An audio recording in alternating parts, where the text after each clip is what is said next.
انسان کو اپنی زندگی حقیقت کے آئینے میں گزارنے کی کوشش کرنی چاہیے۔ بہت ساری خوش فہمیوں سے، بہت ساری غلط فہمیوں سے اور بہت سارے دعووں سے اپنے آپ کو بچا کے رکھنا چاہیے۔ اللہ تعالیٰ کی رحمت پر امید رکھنا، نبی پاک صلی اللہ تعالیٰ علیہ وسلم کی شفاعت کی امید رکھنا، نیک اور صالحین کی نسبت کی امید رکھنا، یہ برا نہیں، یہ بڑا ہی بہترین ہے، یہ بڑا ہی خوبصورت عمل ہے، اس کی بہت ساری برکات ہیں۔ لیکن کسی غلط فہمی کا شکار ہو جانا اور یہ ساری امیدیں وابستہ کر کے یا ان ساری باتوں کو پیش نظر رکھ کے بے عمل ہو جانا، اپنی زندگی کو امور خیر سے پیچھے کر لینا، یہ نہ صرف یہ کہ قابل تحسین نہیں بلکہ یہ قابل توجہ ہے، اس کی اصلاح کی ضرورت ہے۔ قرآن مجید سورہ بقرہ سے جو آیہ کریمہ میں نے تلاوت کی ہے، اس میں اللہ تبارک و تعالیٰ نے اسی بات کا ذکر اہل یہود کے لیے فرمایا ہے۔ یہودی جگہ جگہ قرآن مجید بتاتا ہے کہ کہیں کہتے تھے کہ ہم اللہ کے بیٹے ہیں، معاذ اللہ، اللہ کے بڑے پیارے ہیں، ہمیں تو تھوڑے دنوں کے لیے عذاب ہوگا، بڑی جلدی ہمیں معاف کر دیا جائے گا۔ وہ بڑی لمبی چوڑی خوش فہمیوں کا اظہار کرتے اور بڑے بڑے دعوے کرتے۔ پھر چلتے چلتے انہوں نے ایک اور دعویٰ کر دیا، کہنے لگے کہ آخرت کا گھر تو صرف ہمارے لیے ہے، جنت میں صرف یہودی جائیں گے اور کوئی نہیں جائے گا۔ اللہ تبارک و تعالیٰ نے ان کے اس دعوے کا ذکر فرمایا ہے۔ یہ دیکھیں دعویٰ کتنا بڑا ہے کہ آخرت کا گھر تو صرف ہمارے لیے، فقط ہمارے لیے۔ مسلمان یہ دعویٰ نہیں کرتے۔ نبی پاک صلی اللہ تعالیٰ علیہ وسلم نے جب اس بات کا اظہار کیا ہے تو اس طرح کیا ہے، فرمایا جنتیوں کی 120 صفیں ہوں گی اور 80 میری امت کی ہوں گی۔ لیکن یہ بھی فرمایا کہ باقی لوگ بھی تو ہوں گے نا، ان کی 40 صفیں ہیں لیکن جنت میں دوسرے پچھلے لوگ بھی موجود ہوں گے۔ یہ دعویٰ نہیں کیا کہ صرف مسلمان جائیں گے، ان سے پہلے جو نبی اور ان کی ایماندار اور نیک امتیں گزری ہیں ان میں سے کوئی جنت میں ہی نہیں جائے گا، یہ نہیں فرمایا۔ لیکن یہ اس طرح کے دعوے بعض لوگ کرتے ہیں اور سنائی دیتے ہیں۔ تو یہودی بھی یہ کہا کرتے تھے کہ جنت تو خالص ہمارے لیے اور کوئی نہیں جائے گا اس میں۔ تو اللہ کریم نے فرمایا کل ان کانت لکم الدار الآخرۃ عند اللہ خالصۃ من دون الناس۔ اے محبوب علیہ السلام، آپ ان سے فرما دیں اہل یہود سے کہ اگر آخرت کا گھر اللہ کے نزدیک باقی سب لوگوں کو چھوڑ کے خالص تمہارے لیے ہی ہے، سب کو چھوڑ کے صرف تمہارے لیے ہے آخرت کا گھر، تو فتمنوا الموت، تو پھر جنت میں تو مر کے جانا ہے نا، لہذا موت کی تمنا تو کرو۔ پھر کہو نا یا اللہ ہمیں موت دے تاکہ وہ جو تو نے ہمارے لیے اتنی بڑی چیز بنائی ہے ہم اس سے استفادہ کر سکیں۔ پھر تم موت کی تمنا کرو ان کنتم صادقین، اگر تم سچے ہو۔ لیکن رب فرماتا ہے وَلَن يَتَمَنَّوْهُ أَبَدًا بِمَا قَدَّمَتْ أَيْدِيهِمْ، یہ کبھی بھی موت کی تمنا نہیں کریں گے، انہیں پتہ ہے جو انہوں نے کمائی کر کے آگے بھیجی ہے۔ یہ موت کی دعوے کریں گے کہ جنت میں صرف ہم ہی جائیں گے، لیکن کبھی بھی موت کی تمنا، یہ کبھی موت کی تمنا نہیں کریں گے، اس لیے کہ انہیں پتہ ہے کہ ہم نے آخرت کے لیے کیا۔ یہ جو بہت سارے لوگ کہتے ہیں نا میری نسبت اور میری بات اور بلے بلے سارا کچھ میں ہی ہوں، تو ان سے کہو پھر سارا پیسہ کوٹھی پہ ہی لگائے جاتے ہو، پھر تو جنت تمہارا انتظار کر رہی ہے، پھر یہاں اتنے خرچے کرنے کی تمہیں کیا مشکل پڑی ہوئی۔ قرآن مجید کہتا ہے یہ کبھی بھی موت کی تمنا نہیں کریں گے، ان کو پتہ ہے جو اعمال انہوں نے کر کے بھیجے ہیں۔ واللہ علیم بالظالمین، اللہ ظالموں کو جانتا ہے، اللہ کو خبر ہے۔ میرے نبی پاک صلی اللہ تعالی علیہ وسلم نے فرمایا اگر یہودی موت کی تمنا کرتے، جب ان سے کہا گیا تھا نا کہ اگر آخرت کا گھر خالص تمہارے لیے ہے تو موت کی تمنا کرو، اگر اس مقام پر وہ موت کی تمنا کرتے تو اسی وقت سارے مر جاتے، ختم ہو جاتا معاملہ۔ اگر تمنا کر لیتے تو تمنا ہی نہیں کریں گے، خوش فہمیوں میں مبتلا ہونا، بڑی بڑی باتیں کرنا، بڑے بڑے دعوے کرنا، بڑے بڑے تذکرے کرنا، بڑی بڑی اعلانیہ گفتگو کرنا اور اپنے ہی خیال میں بڑا کچھ بن جانا، یہ سنجیدہ لوگوں کا طریقہ نہیں۔ میں نے کچھ آستانے اپنی آنکھوں سے دیکھے، وہ کہتے ہیں جناب ہمارے حضرت کی نسبت اور حضرت ساتھ بیٹھے مسکرا رہے ہیں، اتنی دیدہ دلیری تو نہیں نہ ہونی چاہیے۔ آپ اپنے سامنے سارا کچھ اپنے آپ کو کہلوا رہے ہیں۔ شیخ ہلکا ہلکا مسکرا رہے ہیں، ان سے پوچھیں تو کہتے ہیں جی میں تو نہیں انہیں کہتا، تو آپ کہتے نہیں تو منع کیوں نہیں کرتے؟ آپ خوش فہمیوں میں، نعت خواں کھڑا ہوا ہے تو اس نے نسبت کی بات شروع کیا تو اللہ جانے وہ کدھر کا کدھر پہنچ گیا ہے۔ میں کہتا ہوں کون انکار کر رہا ہے نسبت کے فیض کا؟ کون منکر ہے؟ یہی تو باعث نجات ہے ہمارے لیے امیدیں۔ لیکن یہ کہ خوش فہمی میں مبتلا ہو جانا اور اس طرح کے بڑے بڑے دعوے کرنا، اور پھر بہت ساری خوابیں آتی ہیں لوگوں کو اور خوابوں کی بنیادوں پر بڑا کچھ بنتا ہے، تو میں کہتا ہوں جناب خواب میں تو میں کہہ دوں آپ سے خواب میں کہ میں رات کا صدر بن گیا ہوں تو آپ کو کوئی اعتراض ہے؟ میں خواب میں بنا ہوں، آپ کو اس میں کیا اختلاف؟ حقیقت کی زندگی میں آئیں۔ حقیقت کی زندگی میں جتنے لوگ نیک ہیں، پرہیزگار ہیں، دعویٰ ہے غلامی کا، دعویٰ ہے نسبت کا، فلانی شے کا، تو پھر بھئی آپ نے اتنا مال کاہے کو جمع کر لیا ہے؟ پھر یہ کاریں، یہ بنگلے، یہ کوٹھیاں، یہ جائیدادیں، یہ جلسوں کی فیسیں، یہ نعتوں کی فیسیں، یہ کس لیے؟ پھر تو آخرت آپ کے لیے سجی ہوئی ہے، سنوری ہوئی ہے، پھر تو آپ اس طرف توجہ کریں۔ حقیقت پسندی کا مزاج جب تک قوموں میں نہیں آتا، قومیں اتنی دیر تک اپنی روحانی، اخلاقی اور کردار کی بلندی نہیں حاصل کر پاتی۔ تو موت کی تمنا، یہاں ایک بات اور سن لیں، شریعت اسلامیہ کے اندر مصیبتوں سے گھبرا کر موت کی تمنا کرنا منع ہے۔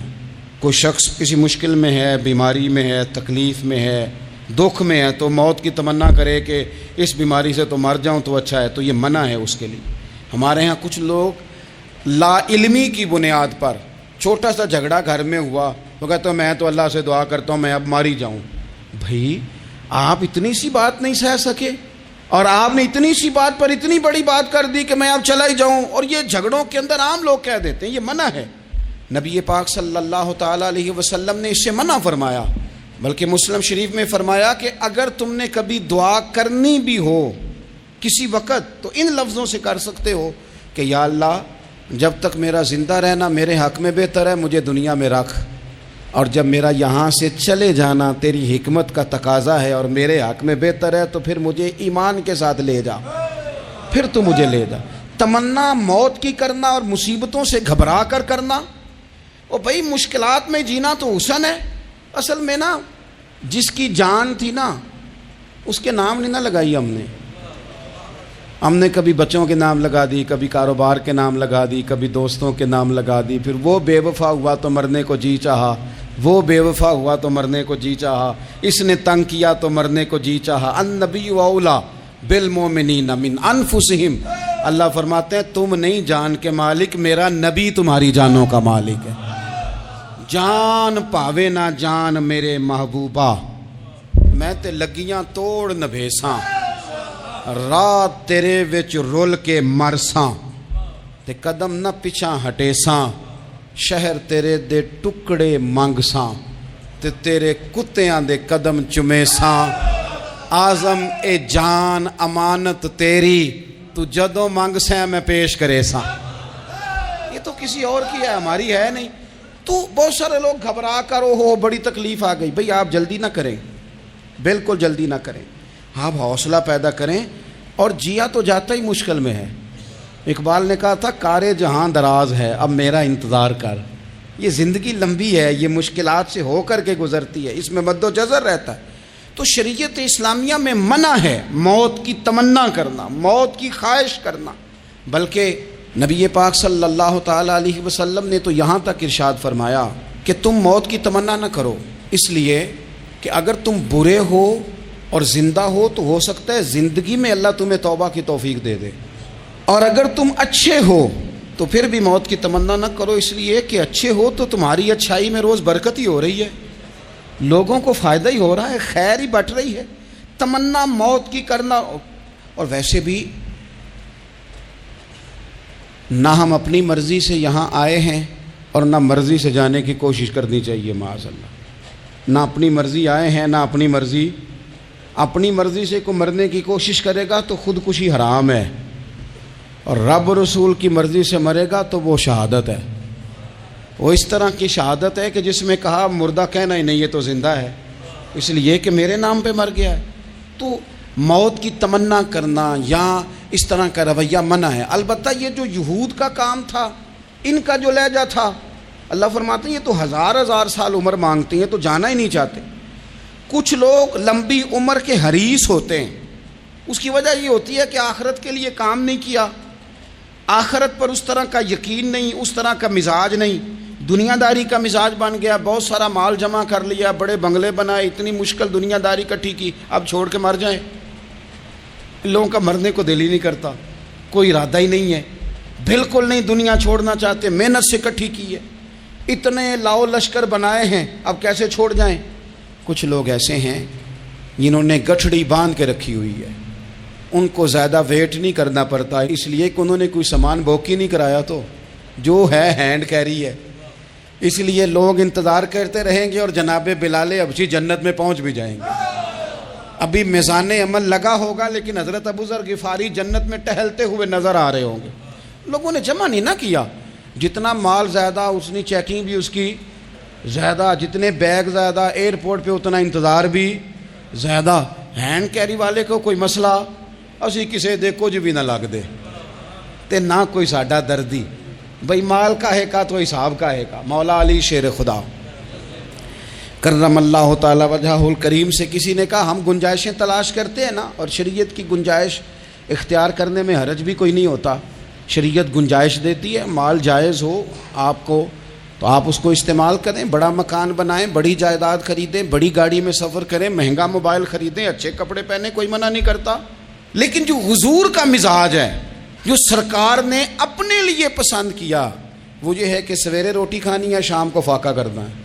تو حضرت مولا علی شیر خدا کرم اللہ تعالی وجہہ الکریم سے کسی نے کہا کہ چلو جائز پیسے اکٹھے کر لیں، جائز تو جمع کرنا منع نہیں. تو حضرت علی کی باتیں بڑی حکمتوں والی تھی نا، تو ایک جملے میں انہوں نے کئی جواب دے دیے. کہنے لگے میاں مال حرام ہو تو عذاب ہوتا ہے، حلال ہو تو حساب ہوتا ہے، لہٰذا ہم دونوں کام ہی نہیں کرتے، نہ ادھر جاتے ہیں نہ ادھر جاتے ہیں. جمع کرنے کی حاجت کیا ہے؟ دنیا اتنی سجا لینا، اتنی سوار لینا. بڑا ٹھنڈا اے سی چلتا ہے ہمارے کمروں میں، کھلی آنکھوں سے لوگ بستر سے اٹھ نہیں پاتے، آنکھیں کھل گئی ہیں، الارم بج گیا ہے، لیکن وہ بہت مزے کی پسند کی روٹی رات کھائی تھی، اپنی مرضی کا کھانا کھایا تھا، پیٹ بھر کے کھایا تھا، مرضی کے مشروبات پیے تھے، ٹھنڈے کمرے میں آرام ہے، کھل گئی ہے آنکھ، موٹے الارم نے آواز دیا اٹھو. لیکن یہ غفلت ہے نا، دنیا جمع کر لی ہے نا ساری. میں آپ کو صحیح بتاتا ہوں، اگر یہ ساری آسانیاں نہ ہوں، دقتیں ہوں، تو کچھ رات کو ہمیں تھوڑا پسینہ بھی آئے تو بار بار آنکھ کھلے. یہ مچھر کبھی نہ سونے دے تو بار بار آنکھ کھلے. یہ تن آرام پسند نہ ہوں تو کچھ اٹھیں، کچھ رات کو گرمیوں کی چھوٹی راتوں میں بھی تہجد پڑھی جا سکے. لیکن اقبال کہتے ہیں لہو مجھ کو رلاتی ہے جوانوں کی تن آسانی. یہ تن آسان ہو گئے، مزاج نہیں رہا ہمارا، ہمیں آرام چاہیے، سکون چاہیے. آپ یقین کریں کبھی کبھی میں حیران ہوتا ہوں، رونا آتا ہے اپنی اگلی نسل پر، رونا آتا ہے. یعنی بچے مدرسے میں پڑھنے والے، چونکہ وہ اے سی والے گھر سے اٹھ کے آتے ہیں، مدرسے میں پڑھنے والے بچے کہتے ہیں جناب وہ کچھ گرمی زیادہ ہے تو میری کچھ طبیعت برداشت نہیں کرتی، تو میری اماں نے کہا تھا 4 چھٹیاں لے لو، یہ موسم ٹھیک ہو جائے گا تو پھر سے تعلیم ہو جائے گی. تو غور سے چہرے دیکھتے ہیں تو ہم کہتے ہیں یار اگر کل کو ہمیں جہاد پہ جانا پڑا تو ہم لوگ جائیں گے، ہم میدانوں میں نکلیں گے، ہم وہ لوگ ہیں جو سختیاں برداشت کریں گے. یہ والے لوگ ہیں جو میدان میں جائیں گے جو 1 منٹ کے لیے اتنی دنیا جمع کر لی، مرنے کو جی نہیں چاہ رہا. حضرت شاہ فرید الدین عطار رحمۃ اللہ علیہ کہتے ہیں میں بڑا مہنگا کاروبار کرتا تھا، عطر بیچتا تھا. مہنگا کاروبار ہے نا، عرب شریف کے اندر آپ جائیں تو جہاں سونے والی دکان ہوتی ہے اس کے ساتھ خوشبو والی دکان ہوتی ہے. مکہ مکرمہ میں دیکھ لیں، مسجد نبوی میں دیکھ لیں، مہنگا کاروبار ہے یہ. اور اب میرا بزنس تھا، کاروبار تھا. تو آپ فرماتے ہیں کہ ایک دن ایک بزرگ آ گئے، انہوں نے ایک شیشی دیکھی، خوشبو سونگی، دوسری، تیسری، چوتھی. اچھے سیل مین آگے بڑھ کے خود کہتے ہیں آپ کو کیا چاہیے. میں نے بھی کہا بابا جی کیا چاہیے مجھے بتائیں, کیا دیکھ رہے ہیں؟ تو بابا جی بڑے دھیمے ٹھنڈے اور حوصلے والے لہجے میں کہنے لگے, پتر دیکھ رہا ہوں تیری جان بڑی مشکل سے نکلے گی. تو میں نے کہا وہ کیوں؟ کہنے لگے اتنی مہنگا مہنگا تو نے مال جمع کیا ہے, کبھی مرنے لگے گا تو یہ یاد آئے گا, کبھی وہ یاد آئے گا, کبھی سادہ کر لیں اس کو سادہ کر لیں, کبھی اس سوسائٹی والا پلاٹ یاد آئے گا, کبھی ادھر والا یاد آئے گا, کبھی لاہور والا یاد آئے گا. کہاں مرنے کو جی چاہتا ہے. اور پھر ایک اور دھوکہ ہے, میں بچوں کے لیے کر رہا ہوں. بچوں کے نام تو ایک دھیلا بھی نہیں, وہ تو سارا آپ کے اپنے نام ہے. ایسے ہی بہانہ بنائے ہوئے بچوں, کس بچے کے نام؟ بچے نے تو 50 دفعہ کہا ہے کہ وہ ایک دکان بیچ دو, میں نے کام کرنا ہے. تو ابا کہتا مراں گا تو تاں بکے گی. کہاں بچوں کے لیے؟ کون کہتا ہے بچوں کے لیے؟ یہ تو خواہشات ہیں جن پر ہمارا اپنا قبضہ ہے, ہر کنجی تو ہماری جیب میں. کون کہہ رہا ہے؟ وہ تو کبھی جا کے ملے گا ان کو جب موقع آئے گا. تو کہا یہ اتنا مال جمع کیا ہے, تم پتر تیری جان تو مشکل سے نکلے گی. تو کہتے ہیں میں دنیا دار تھا, دنیا دار کو نصیحت کریں تو وہ غصہ کرتا ہے, طنز کرتا ہے. کہتے ہیں مجھے غصہ آیا تو میں نے جھٹ سے کہا, لوگ کہتے نہیں تم اپنی قبریں جانا ہے تو میں اپنی, کہتے میں نے جھٹ سے کہا, میں نے کہا بابا میری جان تو مشکل سے نکلے گی تو تیری کیسے نکلے گی؟ تو کہتے ہیں بابا جی کہنے لگے پتر ادھر آ نا ذرا. تو میں کاؤنٹر کے اوپر سے ہو کے بابا جی کے پاس آیا. وہ میری دکان کے فرش پہ لیٹے, کعبے کو منہ کیا, کلمہ پڑھا اور ان کی روح پرواز کر گئی. عرش فرشتے بانگاں ملیاں, مکے پہ گیا شور, بلے شاہ اسی نہیں مرنا, اے تے مر گیا ہی کوئی ہور, نالے وارث شاہ وہ کدوں مر دے جنہ کیتیاں نیک کمائیاں نے. کہا یہ دیکھ لو مر گئے, بس اتنی کام تھا, تیاری ہے.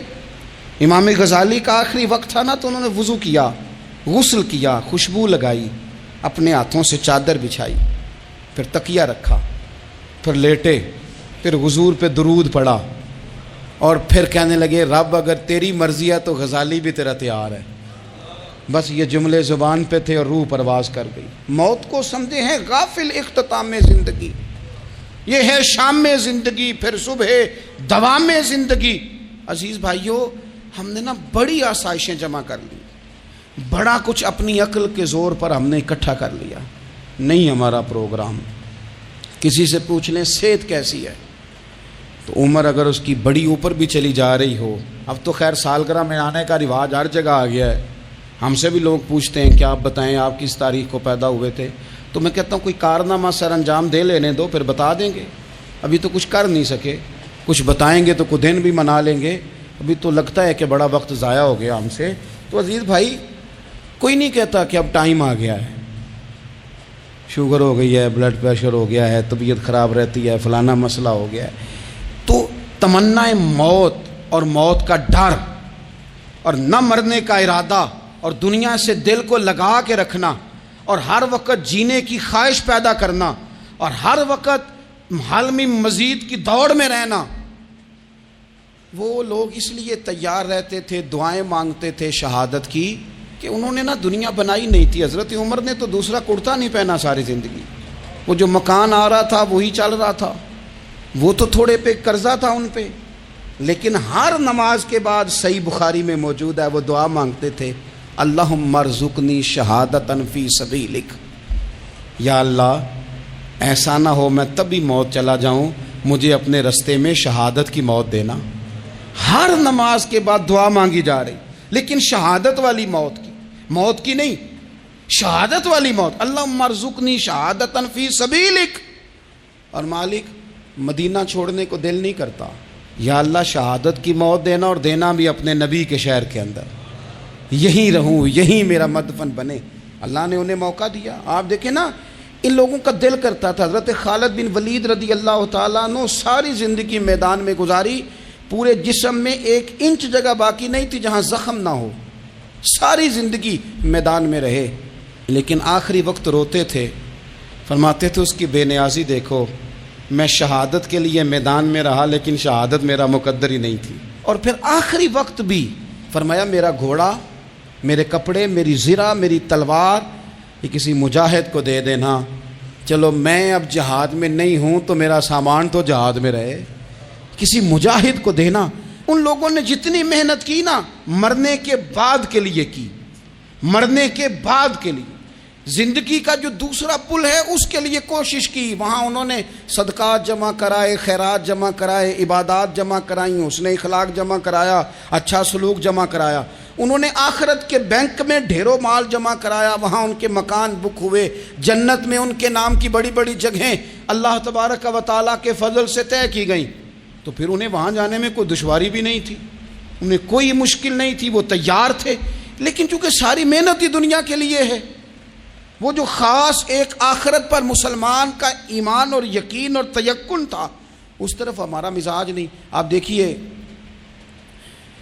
حضرت ملک الموت اسرائیل علیہ السلام نا حضرت ابراہیم علیہ السلام کی روح قبض کرنے کے لیے حاضر ہوئے، تو کہا جناب چلیے آپ کی روح لینے آیا ہوں۔ تو حضرت ابراہیم علیہ السلام فرمانے لگے اسرائیل، یہ قاضی ثناء اللہ صاحب پانی پتی رحمۃ اللہ علیہ نے اس کو تفسیر مظہری میں لکھا ہے، حضرت ابراہیم خلیل اللہ علیہ السلام فرمانے لگے اسرائیل کیا کوئی خلیل بھی اپنے خلیل کی روح قبض کرتا ہے؟ واتخذ اللہ ابراہیم خلیلا، اللہ نے تو مجھے دوست بنایا، دوست ہو کے دوست کی روح قبض کرنے جا رہا ہے۔ حضرت اسرائیل نے ارادہ چھوڑا اور حضرت ابراہیم کا وہ جملہ لے کے رب کی بارگاہ میں حاضر ہوئے، عرض کی مالک جناب ابراہیم علیہ السلام نے فرمایا ہے کہ اللہ کی بارگاہ میں عرض کرو کہ مالک کیا کوئی خلیل بھی اپنے خلیل کی روح قبض کرتا ہے؟ تو رب کریم نے فرمایا اب میرا بھی پیغام جا کے جناب ابراہیم کو دے دو، ان سے جا کے کہو رب فرماتا ہے کیا کوئی خلیل بھی اپنے خلیل کی ملاقات کو ناپسند کرتا ہے؟ آپ کو تو ملنے کو بلا رہے ہیں، موت تو ایک پل ہے، یہاں سے گزریں گے تو جا کے محبوب سے ملیں گے، تو کیا کوئی خلیل بھی ناپسند کرتا ہے کہ وہ اپنے خلیل سے ملاقات نہ کرے؟ حضرت سیدنا اسرائیل علیہ السلام پیغام لے کے آئے اور کہا ہے اللہ کے خلیل رب فرماتا ہے کیا خلیل بھی خلیل کی ملاقات کو تو حضرت ابراہیم تو کھول کے روئے، کہنے لگے اب دیر نہ کر، اب ذرا جلدی کر، اب ذرا جلدی لے جا۔ اور میرے نبی پاک صلی اللہ علیہ وسلم نے فرمایا، سیاستہ میں حدیث ہے، فرمایا تم میں سے جو رب سے ملنے کو پسند کرتا ہے نا، جو اللہ سے ملنے کا شوق رکھتا ہے نا، اللہ بھی اس کی ملاقات کو پسند فرماتا ہے۔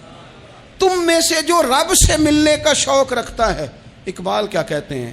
کہتے ہیں تیرے عشق کی انتہا چاہتا ہوں، تو میری سادگی دیکھ میں کیا چاہتا ہوں، میرا ذرا سا تو دل ہے مگر شوق اتنا، میں وہی لن ترانی سنا چاہتا ہوں، مالک میرا دل کرتا ہے میں تجھ سے کہوں رب آریلی، میں تجھے دیکھنا چاہتا ہوں، اور تو مجھے کہے لن ترانی تو نہیں دیکھ سکتا، میرا ذرا سا تو دل ہے مگر شوق اتنا، میں بھی وہی لن ترانی سنا چاہتا ہوں۔ پھر خود ہی کہنے لگے او بھری بزم میں راز کی بات کہہ دی، میں بڑا بے ادب ہوں سزا چاہتا ہوں۔ یہ تو سب کو بتانے والی بات ہی نہیں تھی جو میں نے بتا دی، بھری بزم میں راز کی بات کہہ، بڑا بے ادب ہوں سزا چاہتا ہوں۔ نبی کریم علیہ السلام نے فرمایا تم میں سے جو رب کی ملاقات کا شوق رکھتا ہے نا، اللہ بھی اس کی ملاقات کو پسند فرماتا ہے۔ اور فرمایا تم میں سے جس کا رب سے ملنے کا شوق نہیں نا، اللہ بھی اس کی ملاقات کو پسند نہیں فرماتا۔ یہ سیاستہ میں حدیث ہے۔ ایک دفعہ غور کر نہ لیں، فلاں سے ملنے کو بھی جی چاہتا ہے، فلاں علاقہ دیکھنے کو بھی جی چاہتا ہے، فلاں کی ملاقات کو بھی جی چاہتا ہے، کبھی اس کو ملنے کو بھی جی چاہتا ہے جس نے بنایا ہے سارا کچھ، کبھی اس کی صحابہ تو تڑپ کے حضور کی بارگاہ میں آئے تھے نا، وَإِذَا سَأَلَكَ عِبَادِي عَنِّي فَإِنِّي قَرِيبٌ، تڑپ کے کہا تھا یا رسول اللہ صلی اللہ علیہ وسلم سالوں بیت گئے، سجدے کرتے، عبادت کرتے، روزہ رکھتے، حج کرتے، زکوٰۃ دیتے، اب دل کرتا ہے کبھی وہ ملے، کبھی اسے دیکھیں، کبھی یہ حقیقت منتظر نظر آنا لباس مجاز میں، لاکھوں سجدے تڑپ رہے ہیں میری جبین نیاز میں، دل کرتا ہے ملنے کو۔ تو جب صحابہ نے آ کے حضور کی بارگاہ میں یہ عرض کی نا یا رسول اللہ رب سے ملنے کو جی چاہتا ہے، تو اللہ نے فرمایا وَإِذَا سَأَلَكَ عِبَادِي عَنِّي فَإِنِّي قَرِيبٌ، اے محبوب جب میرے بندے آپ کے پاس آ کے میرے بارے میں سوال کریں تو ان سے فرما دو میں تو ان کے قریب ہی ہوں، جب بھی دعا مانگیں گے میں ان کی دعاؤں کو قبول فرماؤں گا، میں قریب ہوں ان کے۔ اپنے دل کے اندر شوق ہو، اللہ رسول کی طرف بڑھنے کا شوق ہو، مسلمان موت سے نہیں ڈرتا، لیکن صحیح بخاری اور صحیح مسلم میں حدیث ہے، نبی پاک علیہ الصلوۃ والسلام نے فرمایا آج ایک مسلمان 1000 کافر کو آگے لگا لیتا ہے اور کافر بھاگ جاتا ہے، ایک وقت آئے گا ایک کافر ہوگا اور 1000 مسلمان کو بھگا ڈالے گا۔ یا رسول اللہ کیوں؟ ہمارے پاس اسلحہ نہیں ہوگا، ہمیں لڑنے کا سلیقہ نہیں آئے گا؟ تو نبی پاک علیہ السلام نے فرمایا یہ مسئلہ نہیں، تمہیں وہن ہو جائے گا، وہن۔ یا رسول اللہ یہ وہن کیا ہوتا ہے؟ تو حضور نے فرمایا تمہیں نا زندگی سے پیار ہو جائے گا، تمہیں مرنا برا لگے گا، کراہت آئے گی مرنے سے، تم مرنا نہیں چاہو گے۔ تو جب کسی کو زندگی سے پیار ہو جائے تو پھر وہ بھاگتا ہے، پھر وہ ہر بندے کی ہر بات مانتا ہے چونکہ وہ جینا چاہتا ہے۔ اور کچھ لوگ ایسے ہوتے ہیں، وہ جب بدر میں مسلمان پہنچے نا تو جاسوس بھیجا ابو جہل نے، کہا جاؤ پتہ کر کے آؤ لوگ کتنے ہیں اور ان میں جوان کتنے ہیں، بوڑھے کتنے ہیں اور اسلحہ کتنا ہے۔ جاسوسی اس دور میں بڑی آسان تھی، کوئی مخصوص وردی تو فوجیوں کی ہوتی نہیں تھی۔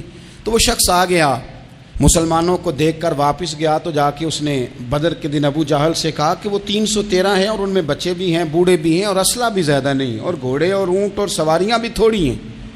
تو ابو جہل بڑا ہنسا اور معاذ اللہ کہنے لگا کیا ان نے ہم سے لڑنا ہے؟ تھوڑے سے تو لوگ آئیں، اس طرح کرو صبح نا انہیں پشتوں پہ باندھ کے نا گھوڑوں کی تو مکے لے چلتے ہیں، وہاں جا کے دیکھیں گے ان کے ساتھ کیا کرنا ہے۔ تو وہ جاسوس کہنے لگا پوری بات تو سن لے۔ اس نے کہا پوری بات کیا ہے؟ کہنے لگا آئے 313 ہیں پر گھر واپس جانے کا کسی کا بھی ارادہ نہیں، وہ کشتیاں جلا کے آئے ہیں، میں رات وہاں گزار کے آیا ہوں، میں نے بوڑھوں کو بھی شہادت مانگتے دیکھا ہے، میں نے بچوں کو بھی شہادت مانگتے دیکھا ہے، میں نے ایک ایک کے سینے میں مر مٹنے کا جذبہ دیکھا ہے، وہ جینے کی امنگ لے کے نہیں آئے، ہتھیلی پہ رکھ کے آئے ہیں جان، اور ایک ایک شخص شہید ہو کے جانا چاہتا ہے، اور وہ ایک دوسرے کے پیچھے چھپیں گے نہیں۔ یہ جو موت ہے نا، موت یہ تو ایک پل ہے، اس سے گزریں گے، اللہ رسول کے حضور جائیں گے، جنت کی نعمتیں، خدا کی تیار کی ہوئی رحمتیں مسلمان کا آگے بڑھ کے استقبال کریں گے۔ حضرت عمار بن یاسر رضی اللہ تعالیٰ عنہ کو زخم لگ رہا ہے میدان جہاد میں، اور تیز زخم لگ رہا ہے، سخت تکلیف میں۔ تو ایک شخص نے آ کے پوچھا کیا حال ہے؟ تو آپ فرمانے لگے حال کیا ہونا ہے، تھوڑا سا ٹائم رہ گیا ہے۔ تو بندہ پریشان ہو گیا، اس نے کہا کس بات میں؟ فرمانے لگے تھوڑا سا ٹائم رہ گیا ہے، بس میں نبی پاک سے ملنے والا ہوں اور حضور کے صحابہ سے ملنے والا ہوں۔ حضرت عمار بن یاسر رضی اللہ تعالیٰ عنہ کہنے لگے تھوڑا سا ٹائم رہ گیا، تھوڑا سا مرنا مرنا ہر کوئی آکھے تے میں بھی آکھاں مرنا، تے جس مرنے تھی خوشبو نہ آوے او مرنا کی مرنا، تے جس مرنے وچ سونا راضی اس مرنے تو کی ڈرنا۔ ایک گل رکھنا یاد کہ میرا جس دن ہووے مرنا، سب کچھ کرنا، سب کچھ کر کے میرا منہ روزے ول کرنا، شاید میرا آقا آوے میں دیدار حضور دا کرنا۔ فرمایا کہ وہ تو بالکل قریب آ گیا ٹائم۔ حضرت سیدنا بلال حبشی رضی اللہ تعالیٰ عنہ آخری وقت ہے، لوگ بڑا اس کا منظر جب بیان کرتے ہیں تو خوفناک بیان کرتے ہیں، اس طرح کا لہجہ اختیار کرتے ہیں کہ بات سن کے بندہ کانپ جائے۔ سیدنا بلال حبشی رضی اللہ تعالیٰ عنہ بالکل آخری وقت ہے، جانے کا ٹائم۔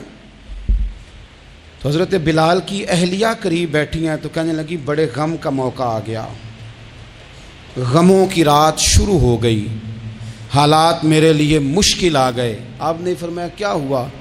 کہنے لگی آپ جا رہے ہیں؟